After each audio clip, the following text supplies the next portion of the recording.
د نبی علیه الصلاۃ والسلام په زمانه کې یو پیرا نور تندر ونیو او دا هغه موقع چې کله د نبی علیه الصلاۃ والسلام مبارک بچي حضرت ابراهیم رضی الله تعالی عنہ وفات شو. نو په خلکو کې دا خبره مشهور شو چې یاره دا تندر د نور دا تندر دا د ابراهیم د وفات د وجې نه راغلی دی، یعنی نن د نبی علیہ السلام مبارک بچه وفات شوه دی نو دی وجینا دا انور تندر نیولې دی. دا خبره په خلکو کې رورو خوریده تر دې چې د نبی علیہ الصلوۃ والسلام مخه ته حاضر شو. حضور چې کله خبردار شو چې یاره خلک داسې خبرې کوي نو فوراً پاسېدو، لاړو په منبر باندې ودرېدو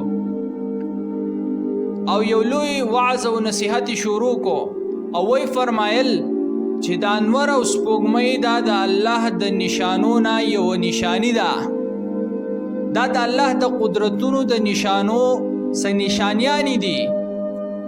د دوی نه د چا د زندګۍ سره تعلق شته، نه د چا د وفات سره شته، یعنی دا د چا په وفات او د چا په زندګۍ باندې تندر نه نیسي، بلکې د دې د تندر نیولو هم د الله رب العزت ځان له خپل حکمت دی چې دا ولې تندر نیسي، سپوږمۍ ولې تندر نیسي، نور ولې تندر نیسي.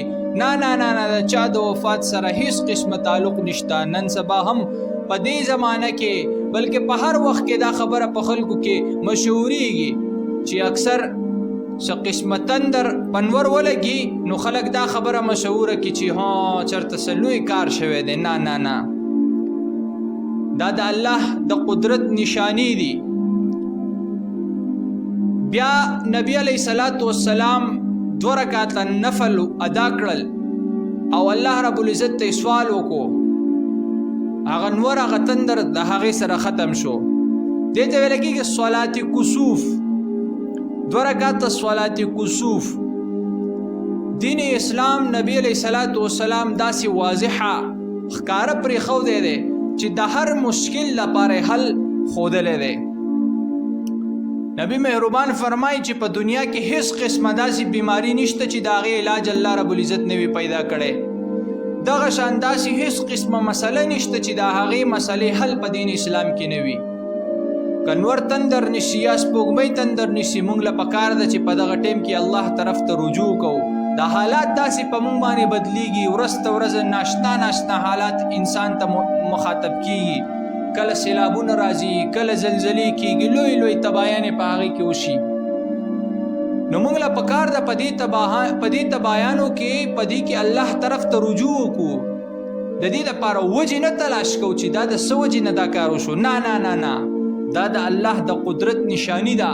الله رب العزت بندگانو ته ښیي چې ویریږئ، نور هم زما په اختیار کې دی، سپوږمۍ هم زما په اختیار کې ده، سمندرونه، سیلابونه، زلزلې، ځمکې، اسمانونه دا ټول زما په قدرت کې دي. ویریږئ، دا هر څه در باندې خرابولی شم، هر څه در باندې الټه کولی شم. په داسې حالاتو کې الله طرف ته رجوع پکار ده. بعضې خرافات په دې موقعو کې مشهور شي. څوک وایي چې حامله زنانه به نور ته نه ګوري، څوک سرنګ خبرې کوي. سو دا خرافات دي، دې سره هیڅ نه کیږي. د دې خبرو نه بالکل ځان ساتل پکار دي او خالص الله ته رجوع پکار ده. غرض زمونږ په دې کې څه دی؟ الله طرف ته رجوع کول.